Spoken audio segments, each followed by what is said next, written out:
Hello, everyone, dear patrons. Welcome back to BungaCast. This is another Aufhebonus bonus where we shout at you, dear friends / paying patrons, for having dared question our brilliant insights. We love doing these actually very seriously, and we've got quite a couple of comments and criticisms to get through. And we're going to start as usual by firstly saying hello. I'm Alex. I'm Phil. I'm George. Hello. Yeah, good.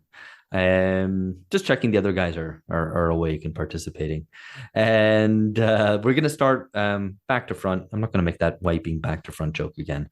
I don't think it landed last time. And they're shaking their heads. So there we go. Anyway, we're going to start with the last Aufhebonus bonus. And I'm going to try as we go through this because a lot of these refer back to the previous one or, previous, even older discussions than kind of a month or two ago to try to at least put them in context. So we know and what we're talking about and that we're all on the same page.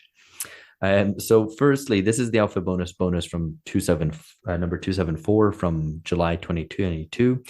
Kenneth Smith says, I just got word that I'm going to be brutally murdered if Phil brings up lockdown more than once again. Pray for me, patrons. So that's a message there to Phil. And I think someone else commented that in the following episode after this. Like COVID, like what?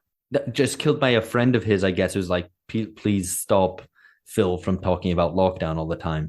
And in the following episode, he talks about lockdown. Why is that friend going to kill Kenneth Smith? Why wouldn't that friend kill? Yeah, I'm not entirely sure. Maybe he doesn't know where Phil lives, and he lives. Someone's got to die, right? I think that's the point here. Someone's got to die, and the nearest. The proximate person will be the one who gets it in the neck. Anyway, we'll try to avoid that. I don't think we've done lockdown in a while, and thank God. Right, next point. Eli makes a point. Thanks, Phil, actually, for clarifying kind of the difference between third worldism and fourth worldism. And actually, Phil, if you would just really quickly recap what those terms mean. I can't remember what fourth worldism referring to. All very serious. What about fifth worldism? Yeah. No, I think the idea was that the third world obviously was the rest of the world, which were neither the Western Bloc nor the Communist Bloc, and fourth worldism somehow emerged probably at the end after the fall of the Soviet Union, and was a reference to the sort of marginalized within first world countries, immigrants and so on, as well as kind of excluded elsewhere. And I think that was the basic idea. Phil, jump in if you. Worldism? Yeah, this conversation was a while back now.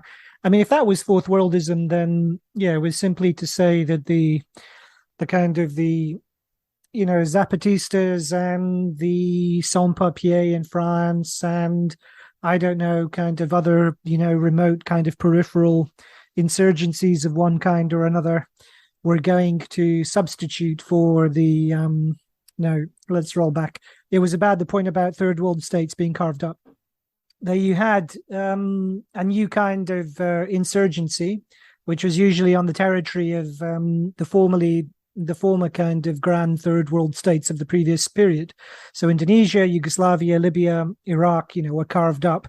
And usually that you had kind of these secessionist movements that were sponsored by Western states in the form of United Nations peacekeeping or humanitarian intervention of one form or another. And I've mentioned only the most significant kind of moments of that. I don't know that it was ever called fourth worldism by anybody. But I think the point was, I think, that it was a reflex of Western power in a period in which there was no kind of counterweight to Western power anymore. And so they could intervene in the third world in a way that hadn't been possible previously. Yeah, I mean, I definitely think that's part of it. But I think it's these kind of subpopulations, excluded populations, excluded from the kind of whatever mainstream global society or whatever. In any case, the point here is that these two have merged, and Eli remarks on how these have been merged while calling itself the same thing.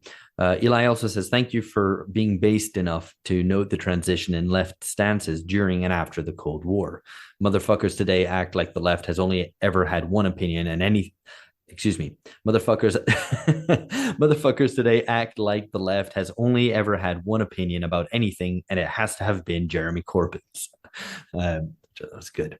Moving on, Alex McAuliffe says that, and I swear this Alex McAuliffe is not Alex Hochuli, even though he happens to agree with Alex Hochuli, is that very consistently. No, I mean only here, I think. But let's see. My gut feeling is that reactions like Phil's against the possibility of Chinese economic growth and opportunity drawing migrants from elsewhere is pretty naive.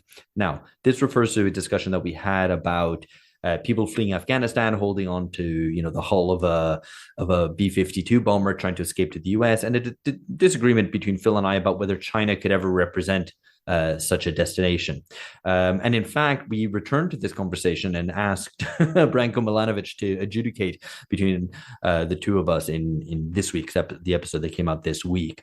So there's more on that in this very recent episode. But let me just continue Alex's comment. He thinks this idea is pretty naive, given the length that people have gone historically for a chance of a better life. I'm thinking of the migration around the world in the mid to late 19th century. At the moment, maybe America and Europe are drawing the best and the brightest who can get there, but I imagine a whole swathe of reasonable futures where this might be changed.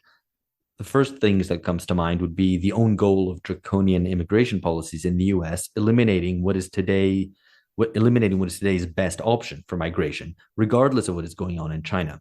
I know very little about Chinese migrant work or immigration policies, much less their social controls, but it is an enormous, dynamic, and fairly politically stable economy.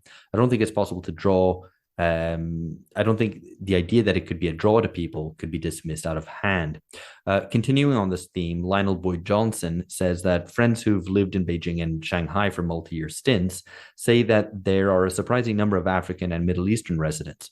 As the West becomes increasingly hostile to immigration, I could easily see China becoming a viable, even desirable option for people. I hold. So look, I need to come back at this because I need to clarify what I meant. The idea that it's a possible draw to many people, I don't dismiss out of hand. What I said is that there will never be people clinging to the underside of carriages in a comparable situation where, young professionals in their early 20s risk their lives in the most extreme kind of scenarios in order to get into China. Hey there, you've reached the end of a short excerpt from an episode that's been released only to our patrons. If you'd like to join us and gain access to around 2 Patreon exclusive episodes a month, please go to patreon.com/bungacast. We'd love to have you.